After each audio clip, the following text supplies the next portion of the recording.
Good evening, ladies and gentlemen, and all between. Fred, how's it going? Fred is Good, filling V. in for Jason, who is down with the plague this week. Welcome, brother. How you doing? I'm good. How are you? Great to see Good. you again. Thanks for having me here. We got a great show lined up tonight. I am stoked. Anyone who grew up in the Midwest, especially Chicago, knew of how great radio was. We had great radio stations here in Chicago. We had the Loop, WLUP. We had WLS. We had all these other really good rock jocks, and so I am so excited because all the guys at WLUP, when talk wasn't necessarily political, it was fun. And that's why I became a delinquent. So I thank all the guys who at, Steve Dahl, Brandmeier, Jimmy Shorts, all those That's good. guys. That's good. Yeah. Kevin, of course. And it couldn't have been a better time to grow up with all these like voices coming in through your speakers, They were just a host of characters that made you laugh out loud and kept you entertained for years, Yeah. years. And they promoted rock concerts. They had incredible special events. They just brought craziness to the airwaves, and everybody, like I said, Vince, that grew up in Chicago, listened to it, and it was amazing. I Yeah, mean, and if you were from the Midwest, you knew about the Loop, but worldwide, the best logo ever. yeah, I've seen the Loop shirts in almost every city I've gone to, and now you see them. Rock stars are wearing them and all this stuff, and I just think it's kind of funny. So, Fred, why don't you introduce our guest here, well, who's tonight, recorded all this shenanery? yeah, tonight we have the man that captured all this craziness and insanity in a brand new book out, which I'm sure we'll see the video. It's called The Loop Files, and I'm about halfway through with it right now, and it is phenomenal reading. So we've got the man who was also a producer for Stephen Gary, as well as a loop DJ himself, Rick Kaempfer. So we're going to talk to Rick about the book, about his career in radio, his career outside of radio, which includes author, podcast host, and publisher. So let's get the madness started. Let's bring out to CreatiVity Talk and Rick Kaempfer. Absolutely. And while we're bringing him on, everyone go to eckertspress.com on your other tab and order this book right now. And here we go. Hey, Rick, thank you for coming on, sir. Hi, Rick. Hey, guys. Thanks for having me. Oh, I am so excited about this. You have no idea. So tell everyone, like, what was the Loop story? How did it become the Loop? So it started in 1977. At that time, it was owned by the Chess brothers, who everyone knows, Chess Records on the south side of Chicago. They owned the Loop, and it was called WSDM, which stood for Smack Dab in the Middle. In the middle of the dial, basically. And so they brought in this expert named Jay Blackburn, who turned it into a rock station, and then this guy named Lee Abrams made it into a powerhouse in the late 70s. He hired Steve Dahl and Gary Meyer. Sky Daniels was the evening host. Mitch Michaels. These are names that were just everywhere in Chicago in the late 70s. And you probably heard about Disco Demolition and things like that. But that was just the tip of the iceberg of the craziness that happened every day on the Loop. Oh, I can imagine. It was always fun because what the Loop did at the time, and maybe others did as well, like Lou Jack and stuff. You could hear the folly in the background. It wasn't just straight. It wasn't dry. It wasn't straight up. They would stop. They wouldn't. If it was made the show better, they would pivot, even to the guy who was running tape or whatever, bringing in coffee or whatever, and they would make that part of the show, and then expand on it until it was like almost obscene, and they kept on going. Well, I always said, as the producer of Stephen Gary's show, that my motivation was very strong not to screw up, because when I did screw up, everything was public, and we had hundreds of thousands of people listening to the show every day. Yeah. So the last thing I wanted to be was that idiot that, works for Stephen Gary. So it was good motivation. being brought to task. Rick, why don't you come in here? Exactly. I think the hair on the back of my neck just stood up when you said that. Or becoming a drop. If you Right. did something, And- said something stupid, becoming a drop for the next 20 years. You know, for people who came up on podcasts and like didn't come up on what, you know, rock jocks and all this stuff, talk radio wasn't political. It was fun and funny. Right. Yeah. And they could just riff and riff. And one of the best things about, I would be so bummed when Steve and Gary would go on vacation. You'd be, you know, you get to work and you're like, oh, Steve and Gary are on vacation. And you'd be like, fuck. But what was great is you'd get the lovely Mr. Joe Walsh from the Eagles pop in and sub, and you're like, what? A new level of insanity. Because when Joe talks, he's got all this stuff he wants to talk about. That's a great Joe impersonation. You know, all this stuff, and it was really great. And Joe Walsh, of course, is responsible for a lot of microphone technology. He's a ham radio operator, has been since he's a kid. Yeah. Electro voice, basically, those are all, you know, Walsh's inventions. But to bring in like the top rock star, I know, from the biggest, how did that happen? Well, that was my job, was to get these guys to come in and guest host, and I would usually run the controls for them. And we had guys like, let's see, Richard Belzer came in for a week, Dennis Miller, Sam Kinison. Yeah, you mentioned Joe Walsh, Richard Lewis. We had the 85 Bears in there, and Jim McMahon came in, and you know, it was crazy. Harry Shearer did a week. You know, it was, every time I went in there, something insane was happening. When I talked to Bob Stroud for the book, he said, and Bob Stroud was the midday guy on the Loop FM. He said that at any moment he walked out of his studio, he could run into anyone from Milton Berle to Jimmy Page. You know, you just never knew who you were going to see. And, you know, us, you know, coming from, you know, the Windy City, we had Second City. Yeah. And so you had to be funny if, you know, like people like Belushi are just going to pop in or what. You had to be funny. You had to bring it. And for those guys to even show up, you know, we're on the course. And what's funny is now a lot of these guys, they just went straight to radio, and then the rock jock evolved. You know, you had, Wolfman Jack. Yeah, baby. Like that was like the big one. And then it seems like they all learned from Wolfman and a couple other guys, and what turned into the 70s talk, you know, what a great time for comedy. Yeah. I think really there was a guy named John Records Landecker who was the best name ever. He was a guy who kind of converted personality and being a rock jock at the same time, and really made it his own. And I think Jonathan Brandmeier, who was our morning guy for many years, he idolized Landecker and just took it to another level from there. And Steve and Gary, those guys were, I mean, we're talking about Hall of Famers. Kevin Matthews, you know, these are some of the greatest personalities of all time. And they all worked at the same radio station at the same time. It was unbelievable. Now, during that time also too, like WLS was huge, but like the big guys were starting to wane. Lou Jack was kind of getting away, you know, his way out. Was there any like, I know there were shenanigans, like, you know, back and forth, you know, there had to have been. Yeah, well, there's some good stories in the book about there was a station called WMET, which was another rock station in Chicago, and they used to try to sabotage Loop contests. Like if there was a contest that we would, you know, have like identify these 5 songs and you can win something or other, they would go on the air and tell everybody what those 5 songs were. I mean, that's the kind of the stuff that was going on during those days. Yeah, I saw that in a book, Rick, and I was going to ask that question. How did you guys what did you do if they gave away the answers? Because I think the one was a $100,000 prize, $10,000 a year. Yeah, well, they gave away the answers. So what do you do with the winner? I mean, how do you So the first one that calls in, you go. Yeah, that's how it was.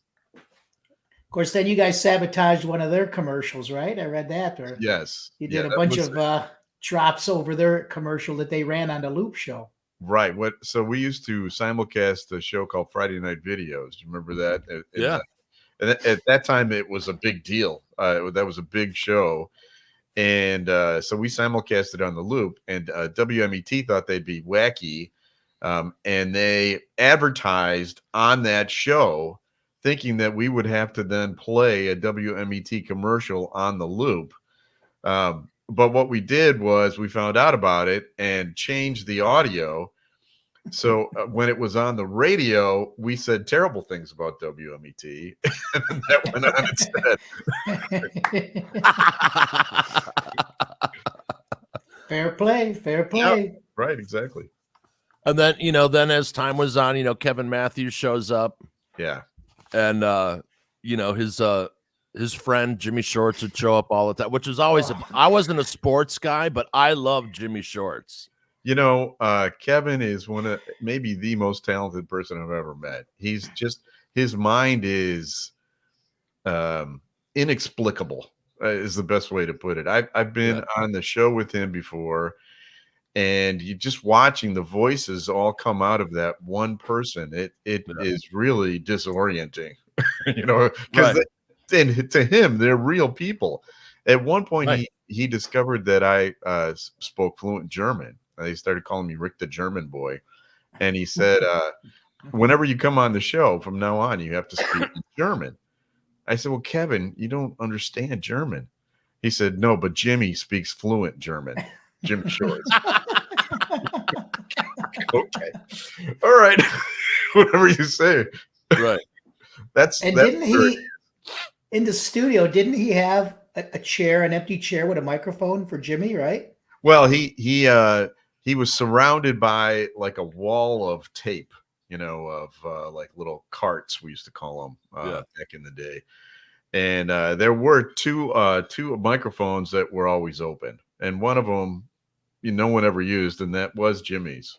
But I don't know if that was intentional or not. You never know with Kevin. Right, but it makes a great story, and just it contributes to the legend.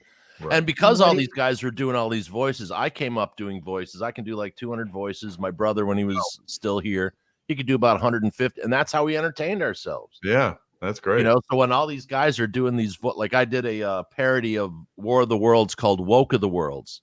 Oh, wow. And I took Orson Welles' entire script, and I rewrote 95% of it, but kept the rhythm of the language. And I played 17 parts, and people are like, how? You played like 3 guys in that, right, Vince? I'm like, no, I played 17 different people. And they're like, what? Is it out there somewhere? I'd love to hear it. Yeah. It's on CreatiVity Takin. Yeah. And it's totally like, it's supposed to be, it's like round dial radio players, totally like B level production. It's the whole joke. The music sucks. Yeah. But it's just making fun of 1938 or whatever. Yeah, exactly. And, that event, anyone in radio or television or media today should know of that event, because that changed how it was perceived, because then the government knew that people do listen and believe whatever they hear. Yeah, that's true. That was a seminal moment, and it made Orson Welles' career too. Oh, for sure. For sure. So then when you got like disco, let's get into Disco Coalition, Okay. Insane Coho Lips, the whole nine. I mean, we had the albums, and we loved Steve Dahl, everyone, unbelievable. I'm surprised they haven't made a live action of this yet. Yeah, you know what? That's a good point. I know Steve came out with a book about Disco Demolition a few years ago. Yeah. And they've done, a bunch of TV specials about it. The strange thing about it now is some people think that it was a homophobic or racist. Dude, no, it wasn't. It was about the music. Yeah, I mean, as a former member of the anti-disco army, it was really more just a pro rock and roll thing. We just loved rock Right. and roll, and we just didn't think disco was cool, and rock and roll was, and that's really all it was. There was no depth of message there when no one was trying to Right. say No one was trying to No. kill Motown or anything No, else. It no, had of nothing course to do not. with it. Yeah, Because exactly. what had happened, you went from, Zeppelin, Purple, Sabbath, Eagles to all of a sudden overnight. I don't know who did the first song. It wasn't Donna Summer, but it was one of those Yeah, New York nightclub acts right. that came out with this disco song. And then next thing you know, I mean, the Bee Gees, Staying Alive, everything just overnight changed. Right. And everyone's like looking for guitar-based music, and it wasn't around as much and it was shrinking. Yeah. And so Yeah. that was their stunt or whatever, it was and it had something. I think it kind of killed disco because at the point it became so silly so fast that you had Disco Duck Right. Right. by That's Yeah. Rick Dees. Rick Dees. Yeah. Well, I think Crazy. the thing about why Steve started blowing up disco records in the first place actually really had nothing to do with disco as much as it had to do with him getting fired from a station that changed its format to disco. Right. And so he Right. was just angry, and was making fun of the station. He didn't know that it was going to tap into this like groundswell of rock and roll fans. I mean, we were so loyal to that. We would have done absolutely anything he asked because of his crusade on behalf of rock and roll. Right. Yeah, and it was a crazy. I was at that night, and I used to work for the White Sox, so I had called my ex-boss up, and I said, "Hey, I need 4 tickets to the Tigers Sox game tonight." And he goes, "Why do you want to go see 2 bad teams?" I said, "Well, I got this promotion." And he goes, "Oh, is that disco thing?" He goes, "For the 3,000 or 4,000 people it's going to bring in there, it's a joke." So we get down there, and of course, everybody knows, has seen the footage. It was overflowing. They're climbing down to foul poles. Then they sort of storm the field, of course, and they bring in the riot police. And it was an insane night. And I got home, and my dad was still up. I was living at home still at the time. My dad was still up, and he looked at me. He goes, "I was watching that nonsense down there." He goes, "I thought I saw you on the field." I go, I swear I wasn't. I came that close to jumping on that field, but I never did make it. But it was a crazy night. Absolutely crazy. Absolutely. I wasn't there. I only watched it on TV, but I can't even imagine how crazy that was. I've talked to everybody that was part of it. That's the other thing is, I know all these people that have put that promotion together, and I've spoken to all of them, and there was definitely no hidden message on that promotion. They just wanted to have some fun. And I mean, it's real easy to look back. And I mean, that's what, I don't mean to bash, but the younger generation seems to look back and look for stuff that is clearly not what happened, but they can fit it in there and give them something to complain about. One of the best radio duos of all time. Yeah. I and agree. people literally grieved when they broke up. I mean, it was like your parents breaking up. Yeah. I cover that in the book. You can find out a little bit more about what caused the breakup, but it was, the controversy about Disco Demolition at the time was that it forced a cancellation of a White Sox game. That was the controversy. There was no discussion about anything else. We can't get the field ready in time. On the 10th anniversary of Disco Demolition, I was Stephen Geary's producer, and I called all the people that were there to get him on the show to talk about it, on the radio.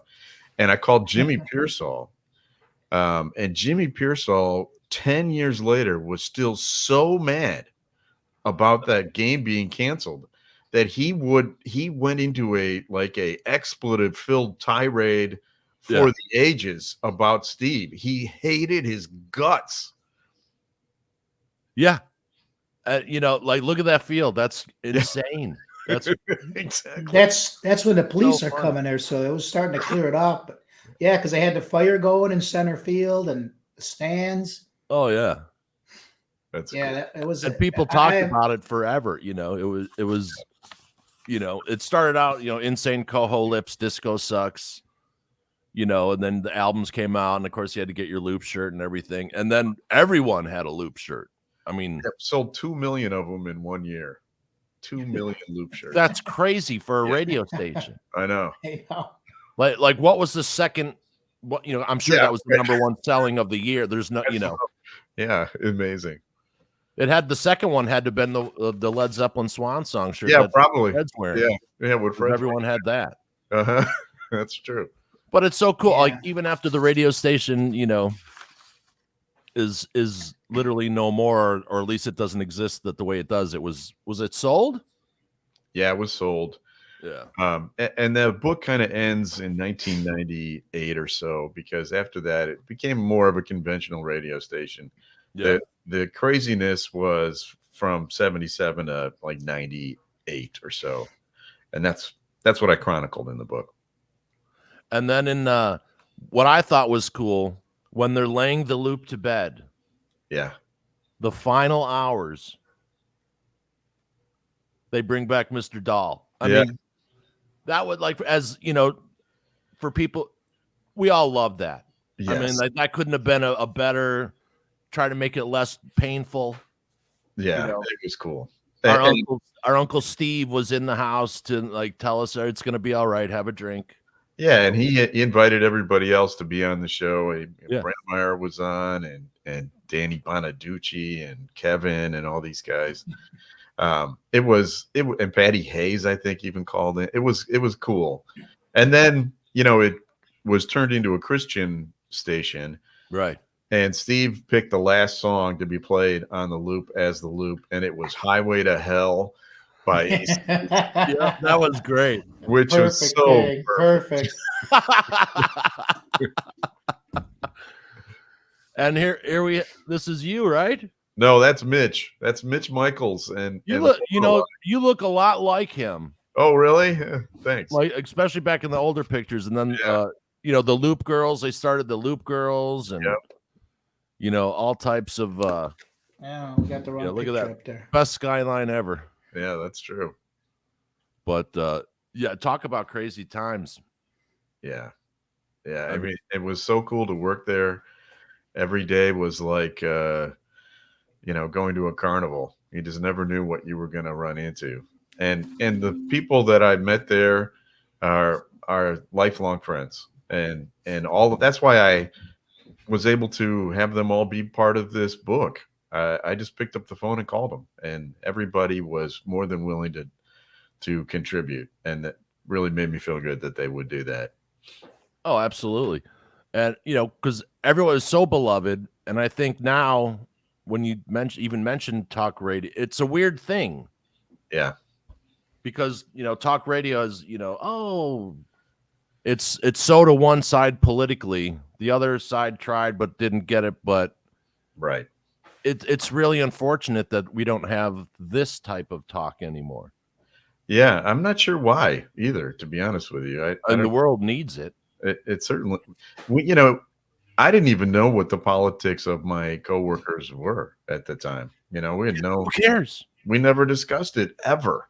Right. Ever. Yeah. And then now people can't come to Christmas or whatever. It's like, what? No, exactly. You guys are worried about the wrong stuff. We have nothing to do with that. The people don't. That's right. So it's been very interesting to see when you mention talk radio, the looks on people's faces. Yeah. Because when you'd say, hey, do you hear? No, I listen to talk radio during the day. Oh my God, did you hear what Stephen Gary did today? Or did you hear what, Johnny B, or did you hear what Matthews did? And everyone could cooler talk like they did about Seinfeld or. I was on a WGN morning show last week, and Larry Potash did not grow up in Chicago. He's from Boston or something. And so he didn't quite understand the whole loop phenomenon. Yeah. And it was described to him by Robin, who is the co-host who worked at the Loop, part of Johnny's show.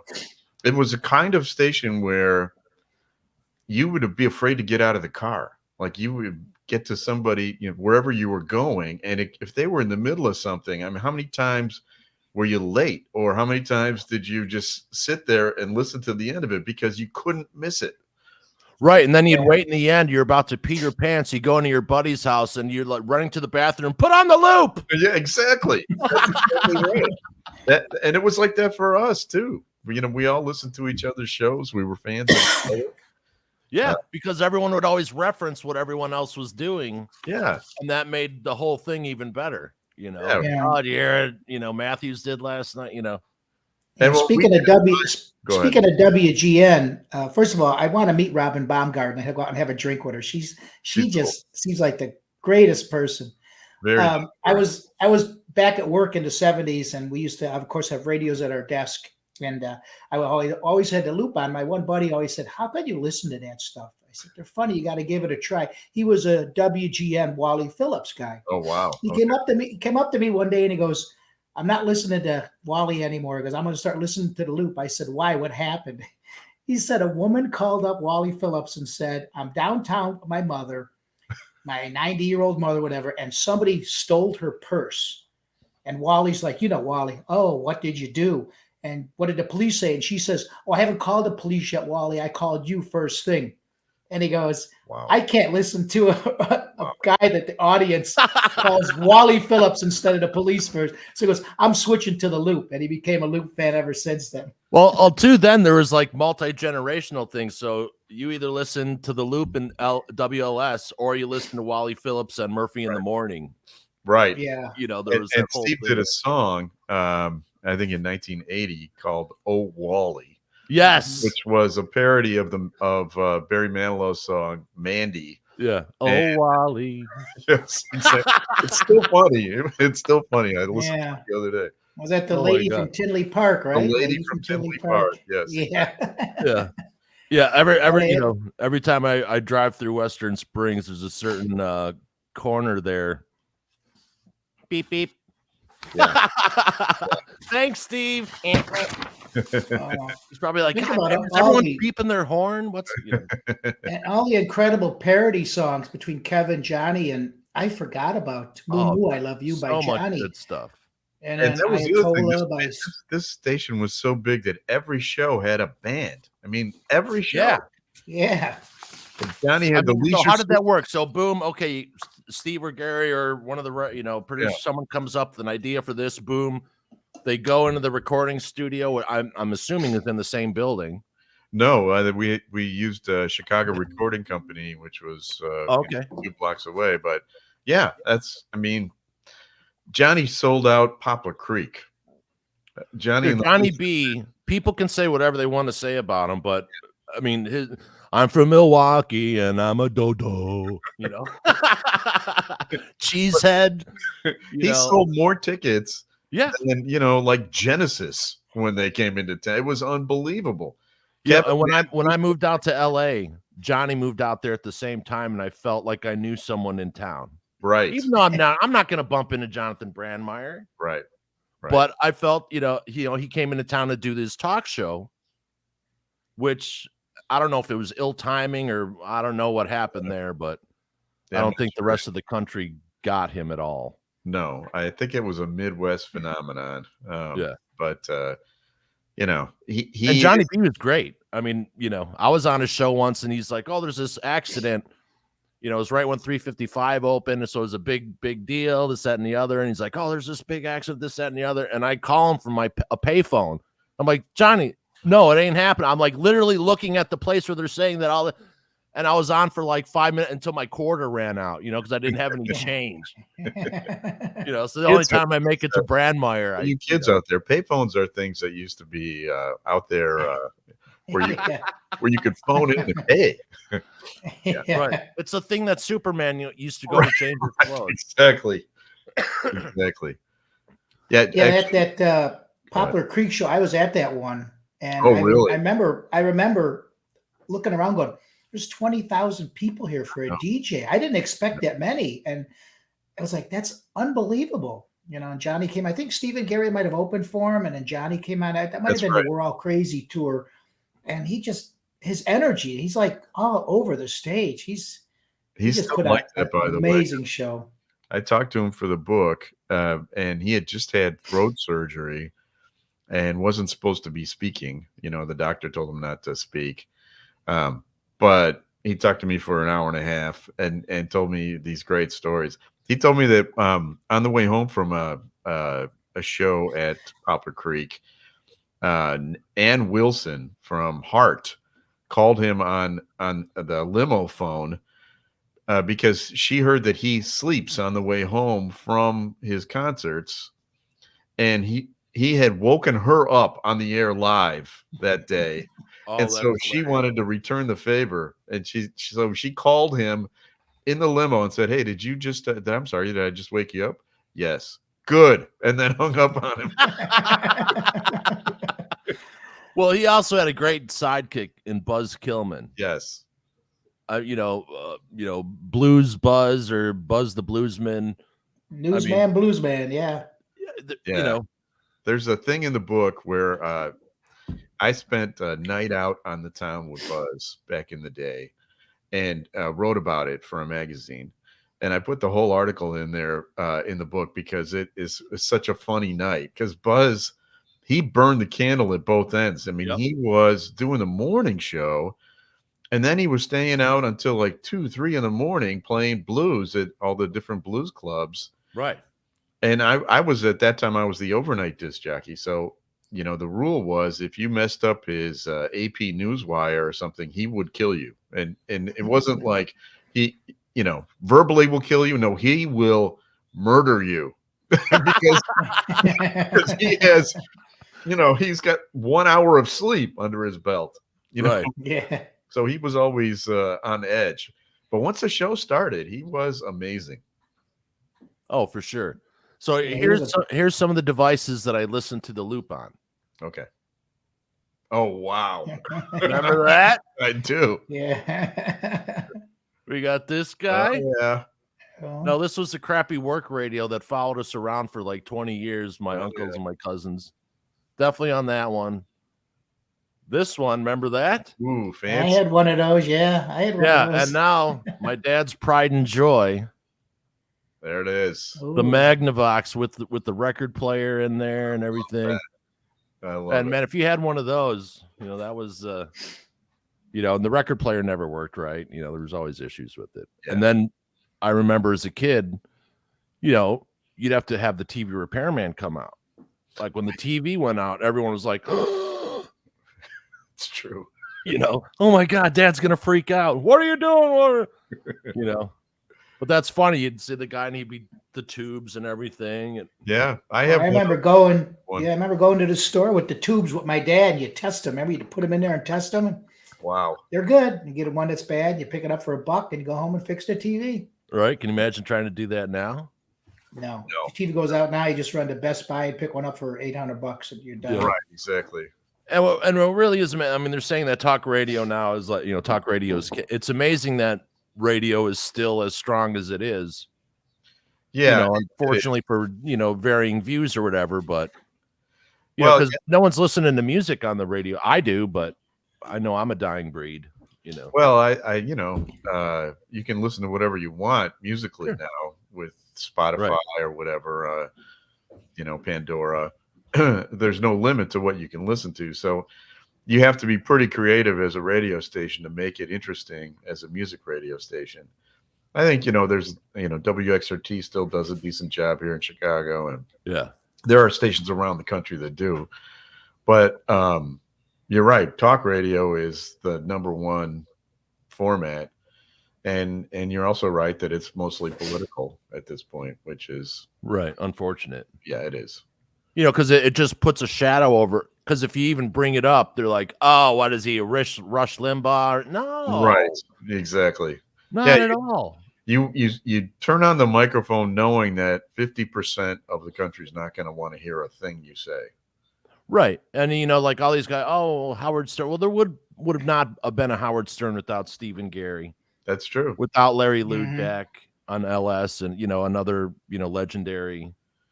Well, Steve and Gary were poised to become Howard Stern. Right. And then they were fired for a reason that we still haven't figured out. Back in 1981, I think it was. They had just been syndicated to Milwaukee and Detroit. I think they had signed up a couple other markets like Louisville and, Indianapolis or something like that. they were going to be nationwide. You know, Steve had a song called "Do You Think I'm Disco" that actually charted on the Billboard charts. You know, Oh yeah. they were huge. They were ready to be huger, and then they Right. were fired. And you know, Howard came in and took that same formula and became a huge superstar. Like my best friend to this day, we've been best friends since 7th grade. We would hurry home so we could listen to Steve and Gary. Then we'd be on the phone listening to Steve and Gary and being part of our own show with Steve and Gary and doing commentary of the whole and it was the best time. Like my buddy Paul is so excited that you're coming on, That's like awesome. to talk about the loop and everything, because that was such a cool, you're a kid. We're all latchkey kids. Yeah. And it was Uncle Steve and Uncle Gary, making sure everyone was in the house laughing their asses off while they're making their mac and cheese, their first free dinner, or rolling something up that maybe they shouldn't have been doing. But, it was great that you knew you'd be okay because Steve and Gary are going to be there when you get home. And everyone couldn't wait. Like, we're waiting. Like, okay. I know. In 7th grade. Yeah. Like, maybe Ben Shapiro's cousin is like maybe like jonesing to get out at, so you can listen to talk radio now. But Yeah. like all the delinquents, everyone who you had fun with, and even the people who were quietly wanted to be delinquents would rush home. And Steve and Gary was, the thing. Well, and then when they started moving time slots, people would literally freak out. Oh, what's going on? Oh, they changed Kevin's time slot, Well, yeah, I think I told Rick this story at the book signing a couple weeks ago. In 1979, my dad passed away. I was 22, and I was very close with my dad, so it hit me pretty hard. And I was at that time in my life. I thought, man, how's life going to go on? My dad's gone. I'm brokenhearted, and that was right at the time Steve was making those calls to Iran and ordering fried chicken because we were at the conflict with Iran. And you remember that? He would call up. Yeah. And he would talk to these people and they go, America, America. And I remember just laughing. And I said, you know what? This got me through a really, really rough time. And I got to tell Steve that, but that got me through a really rough time. I remember one of the with Iran. Yeah, one of the Iran joke. Knock, knock, something, something. Who's there? Iran. I don't remember what it was, but for some reason, that Iran joke is always like stuck in my head. Well, we to call to call Iran, you couldn't there was no directory like a phone book, so we just got the the phone number of the country code, and found out how many numbers they use in their phone numbers, and just called random people. The one time he got a hold of the chicken place was just purely by chance. So, but even if he got a hold of just random Iranian person here or there, it didn't matter because the whole point was just the danger of it all, right? Yeah, the randomness too. Yeah, it was fun. I would love to have been in when you guys are doing your when you're pitching the bits in meetings. I want to know what wasn't accepted. What did they go? Oh, I mean, with everyone, there's a line. Even we know if we do that, we're going to get fired. Back then, what was that line? Well, I'm almost afraid to tell you that there wasn't one. That the show would start, and so, would have a couple of things planned out, but for the most part, that was just free form radio. If a caller called up with something going on, you ran with it. You'd have a guest on or something, or like I mentioned, like Sam Kinison might be coming into the show, or Joe Walsh or whoever it was. But that's all you had planned. And then Steve and Gary, working on no notes ever. That's great. Would just talk to each other and riff. And it was like improv every day for 4.5 hours. It was really special to watch.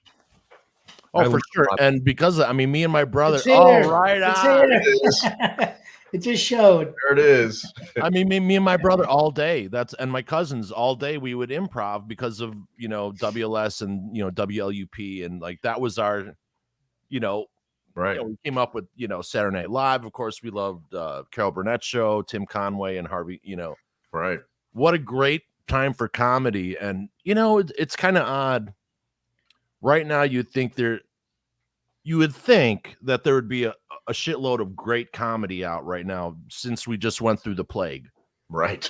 But everyone lost their sense of humor. Yeah. And how do we bring that comedy back? I don't know. That whole era was so depressing. You figure that something like that would bring the whole country together. Right. It did the opposite somehow. I don't know how that happened, but right. Like that's what my thoughts were too. Oh, everyone's going to be nicer. No. Right. No, not at all. Now it's cool to be a dick. If you were nice to begin with, you stayed nice for the most part, or you got a little nicer. People on the fence went to the dark side immediately. Yeah. And it was really weird. It was. And you're right. It was not a good time for comedy. People just weren't in the mood for it. Right. And they said, oh, you can't write satire. So I wrote a satire, I wrote a satire book called Reboot Jesus and makes fun of cancel culture. Awesome. They destroy this guy's entire life without reading one word because he's an atheist. And why would he do that? Well, a writer protects the story, but what are you going to do? But it's just amazing that people would literally destroy a life. Yeah. For something, for a joke they didn't. I mean, could you imagine? No. Like everyone would be laughing at you in the 70s. You know what? Come on. I know. And of course, there's notorious stories of Steve Dahl partying stories. If you live in Chicago, everyone's got a Steve Dahl story. Yeah. And most of them are from his partying days, so won't be airing them. But it reminded me a lot when I worked in LA and was doing the Hollywood thing. Everyone had a Frank Zappa story. Oh, really? Everyone's got, if you lived in the Valley, you got a Frank Zappa story because you either knew his kids or you're at a party at his house or you're a musician or this, that, and the other. Or he came up on a set. Everyone. So that, wow, Steve Dahl is like Frank Zappa of LA, which is kind of funny.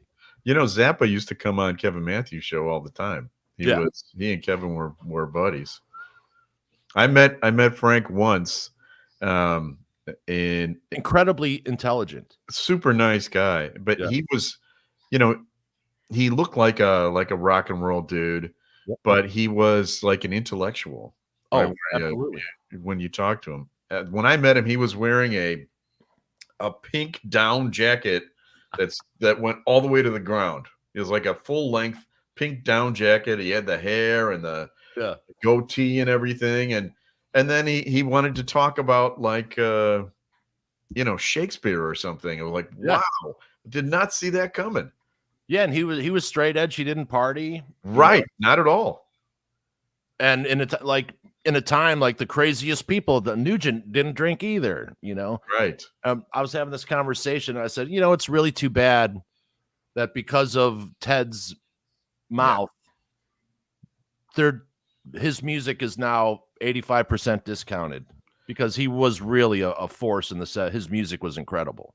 It was. But can you imagine what he would be like if he was drunk? He'd be dead. Yeah, exactly. Someone would have killed him in 1972. Right, exactly. But Zappa. There's Frank. I mean, what was great, when the whole PMRC thing came about, and they're, Al Gore's trying to elevate to get into a higher office, and so he sicks his wife and their little, bridge club on everybody. Right. And then they bring out Zappa, and then they bring out Dee Snider, and everyone's like, "Look at these morons." Yeah, right. And they're the perfect two people. Neither of them drank. Neither of them did drugs. Right. Both incredibly intelligent and just destroyed the panel and made the government look like total morons. Right. They're the ultimate don't judge a book by its cover. Right? Yeah. And everyone was like, yes. You could hear and you feel the electricity, And remember, the old joke was thank you for putting those stickers on there, because now we know which albums to go buy. Right, exactly. Oh yeah, for sure. There's the one with the the bad lyrics and stuff. Okay, thank Right, you. thank Appreciate that. Yeah, like when I was going to school down. Okay, so I was going to school down in Florida, and Two Live Crew had come out, and then the Sheriff Navarro down there said he's going to arrest them if they perform. Yeah. And this is a time where people tried to make it racial. It wasn't. Like, people who came up as musicians didn't really like rap because we thought rap were editors. Right. Right. They didn't spend 15 years learning how to play guitar. They Right. took something from someone who learned how to play for 15 years and then just edited it. Right. It was a philosophy thing. It wasn't anything like that. Right. I mean, So- there was a talent there for, wordsmithing, Yeah. for, lyrically, they had talent. Yeah. But you're right. It wasn't the same. So as performers and music guys, Yeah. and everyone, was all about free speech, say what you want, perform your songs. Well, they said they were going to arrest them at Club Futura. So 1,800 of us metalheads showed up and blocked the police. I mean, you're talking the entire Miami. I mean, everyone, hundreds of police cars, all this shit. And we're like, F you to the cops. And Yeah. they play 4 songs until they got arrested, because it took them that long to get through the crowd, because we were not going to let them. Right. We're like, let them perform, F you. And then that's when like rap metal started happening, Yeah. But it was all about, no, we're going to stand up for our fellow musician people they're performing, man. Let them play. Well, who's it hurting? Yeah, exactly. Yeah. Freedom of expression, man. Yeah. But that was interesting. Yeah. But, as far as the radio goes, we did get fined by the FCC a few times during my days. And I went to the FCC files, which are all online if you want to look them up. And it listed why they fined Stephen Gary. And it was a discussion about Vanessa Williams when she was in Penthouse, and they were graphically describing the photographs, basically. And we got fined. Now, I remember at the time thinking that we were going to get fired for that, but I looked at the fine total. It was only $6,000. So, I mean, really wasn't that big of a deal. I thought, what rule did they break? We can do anything now. The FCC fined us, and we can do anything. Right. What policy was it that? Was it erotic? Or was it erotic? You couldn't say that. You're not allowed to graphically depict a sex act. Oh, gotcha. Right. And there was one going on in that. And then Oh, I remember that magazine well on that episode. Yeah. And as they say in National Lampoon, they use that magazine all the time, right? Yes, exactly. But then just on that, they get fined for that. But then how many years later, Steve had a vasectomy on air, right? Right. And that was the producer of the Think show. about that. That that That's is balls. yes. The thing that people don't really think about is that Gary had to witness it and report on it. Steve was laughing because Gary was really funny that day, and he was jiggling his whole body. He was like, "Stop it, because he didn't want the doctor to make a mistake. Yeah, that could hurt. What a great place to. And I'm still to this day. We talked about it a little bit. I'm surprised they're not doing a movie about Disco Demolition yet. I'm really surprised. Well, there is going to be a documentary about the Loop coming out. Larry Word, our old boss, is cool. in command of it, and so that's going to be excellent. I know everybody that's in it. Coming out, I think, in the spring, so look for that. I wouldn't be surprised if. You guys got to do local showings of that, man. Oh, for sure. The guys at Tivoli and Downers Grove, maybe you can premiere it there. I know the owner over there. It's a great theater. Yeah. I think they're talking about the for that. Arcata Theater too in St. Charles. Oh yeah, Ron's. Oh yeah, Nesty. Yep. Yeah. So it'll be out there for sure, and I highly recommend people go see it when it comes out. Oh well, I'll be there with my loop on. Oh yeah. Yeah, there you go. So, what's your reception been like from this? But you're probably just like getting all this love because it's such a nostalgic Yeah, it's part been of amazing. Chicago history. It's selling like crazy, which is wonderful. But just the you're right. It tapped into something like something missing from our current lives, and Right. just being reminded of how big of a part that once was. It's a a nostalgic trip down Yeah, memory because you felt like you were in the room with them. You're in the family. Like the tagline for this podcast, "Welcome to the living room." Like, why Yeah. wouldn't you want to feel like you're in the room with the guys? And they all genuinely loved the listeners. And I just talked to Brandmeier recently, and that's the thing that struck me at talking to him. It's not, he didn't really care about the accolades from critics or his peers or whatever. What meant the most to him was a connection with the listeners. And when he meets listeners to this day, he loves meeting them because those were the people he did the show for. And you could hear the excitement in his voice when someone called in that he talked to, like, "Oh, you're the guy from da da da da da." Yes, And he would exactly. remember. He had he knew Yep.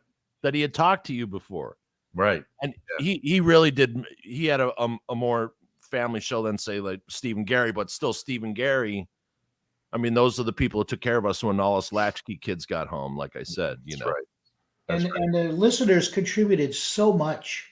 How So many times listeners would create, and Johnny had the wacky weenies, and Steve and Gary, just people called in, and Kevin, and they would contribute to the show, and that was the beautiful thing about it. You could just call up and just start talking to them and become part of the show. and the phone would just ring all day long. Where with my job to screen the calls, there were days that Steve would just say, "Just let them ring, and I'm just going to answer them live." He didn't know what he was going to get. right? Just went up and down the line. He had a lot of confidence in his ability to make it interesting. And I guess you have to do a 4.5-hour show every day like that. But Yeah. he was an amazing talent. He still is. And that was great. Like, you'd go out, it'd be 20 degrees below zero. It had snowed. There's 6 inches of snow and ice on your car. You're warming your car up, and you're in a pissed off mood because you got to do all this stuff.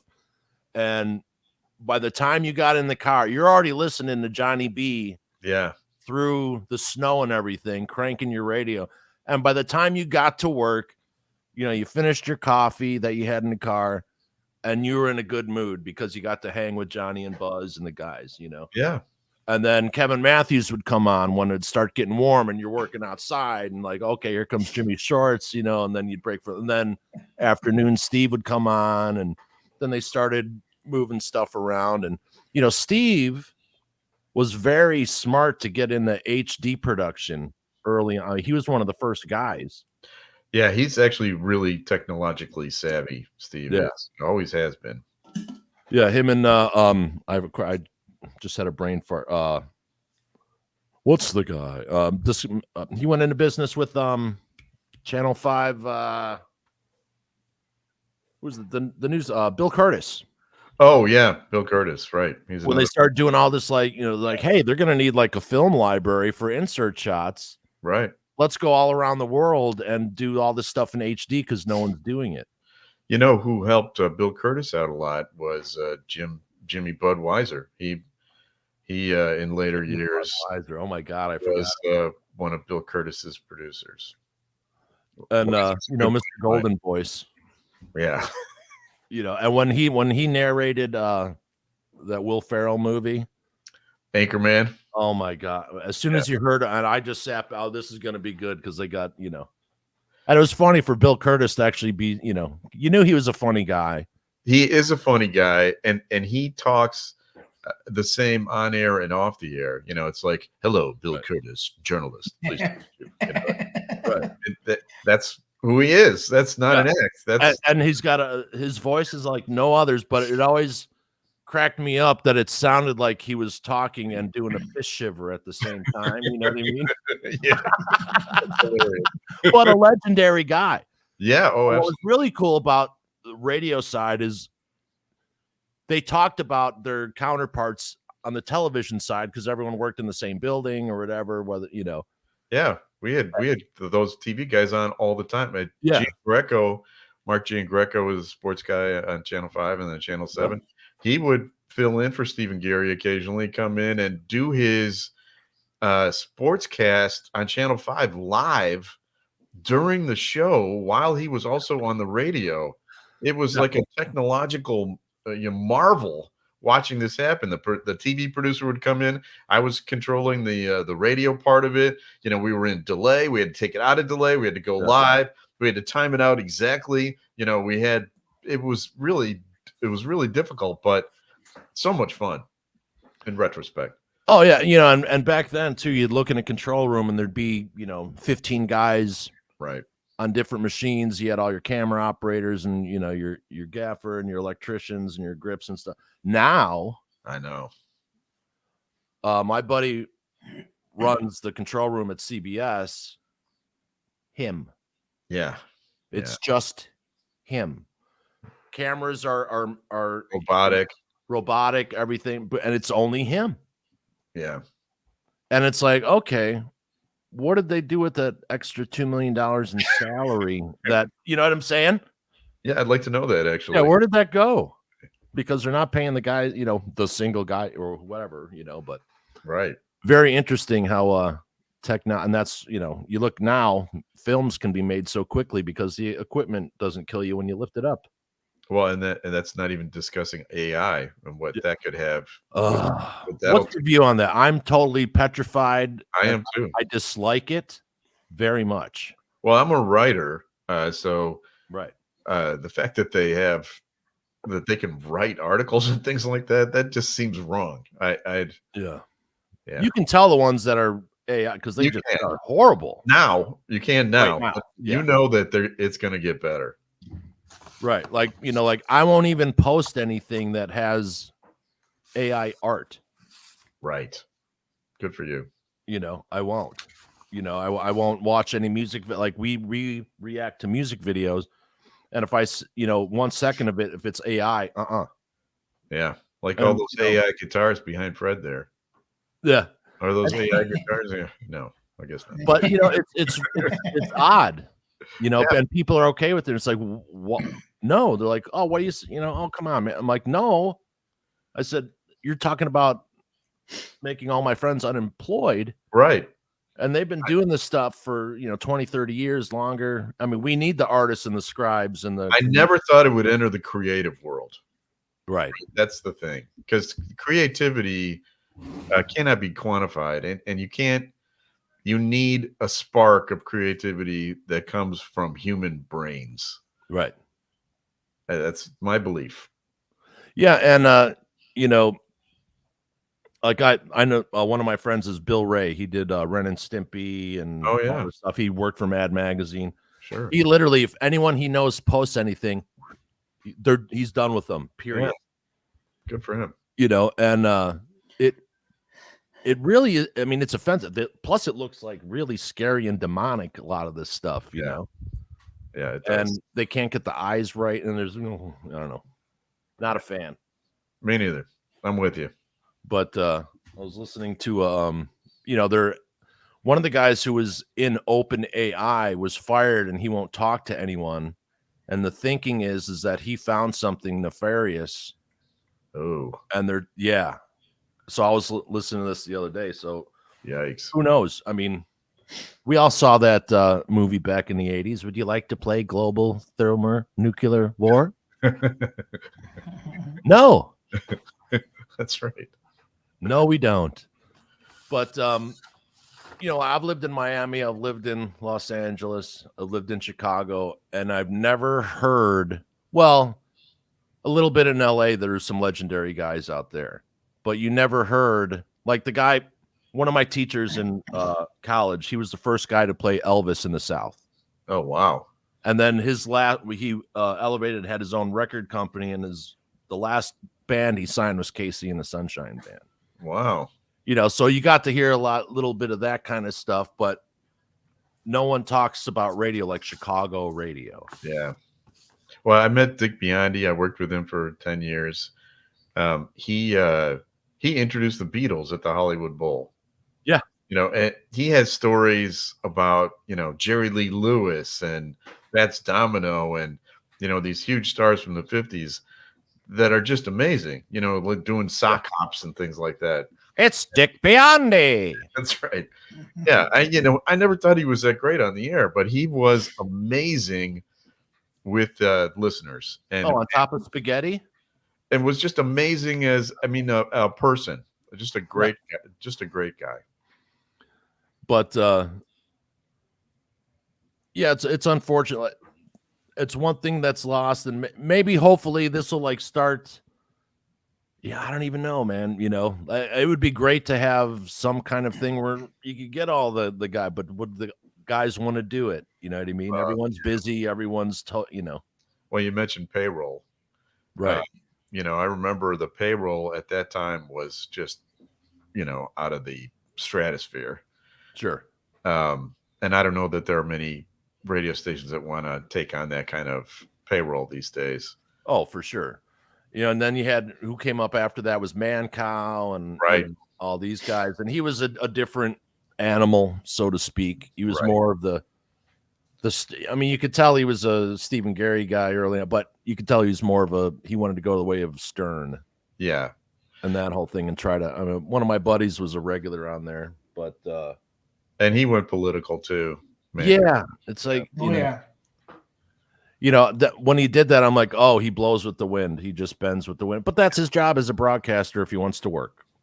Well, at the end of the book, Mancow arrives. That's kind of the end of the book. Oh, that's interesting. And he was in the same hallway as we were, and the tension level between Steve and Kevin and Mancow, who were all on at the same time doing mornings at that time, the tension level was insane. It was insane. They had to put up curtains, and they had to make rules about who could go into what studio when. Oh, wow, really? It's the thing about this story is it's a story arc. It has, we're all getting along, everything is great. The whole country loves us.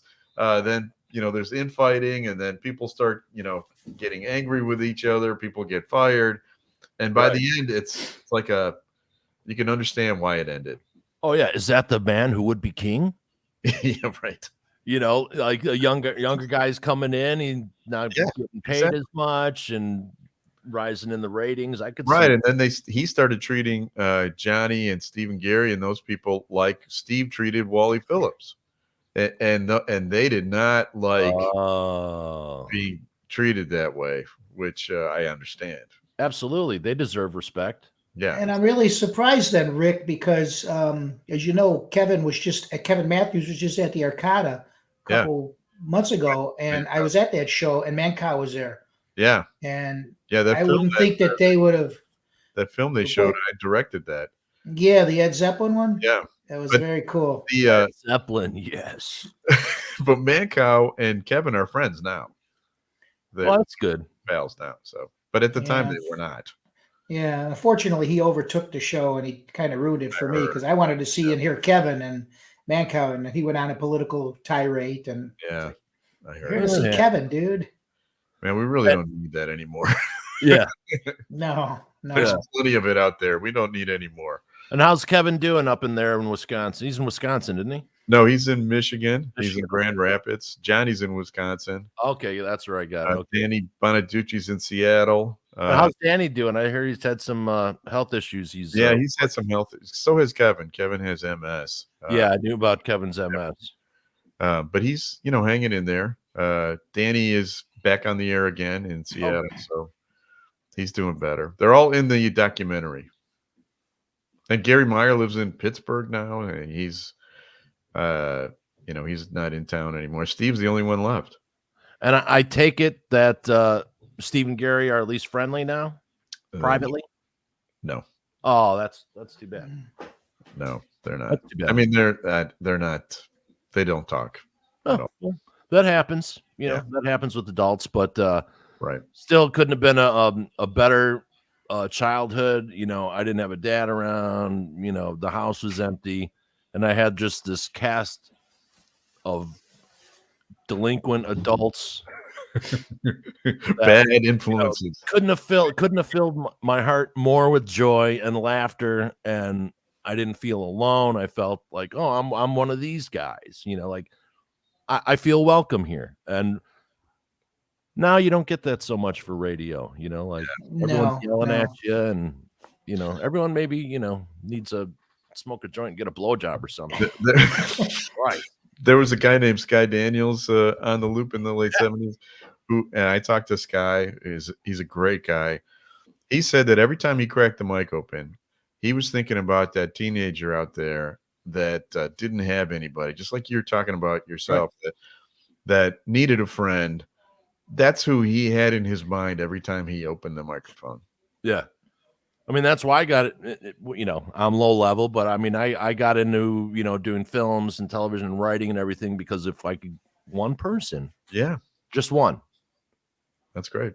And I wasn't never in it to become a billionaire or whatever. I wanted that one kid who had a shitty Monday through Sunday that he got that 1 hour or whatever it was, to, magically transport himself into this place where, no one's yelling at him. He's not bad just for being alive.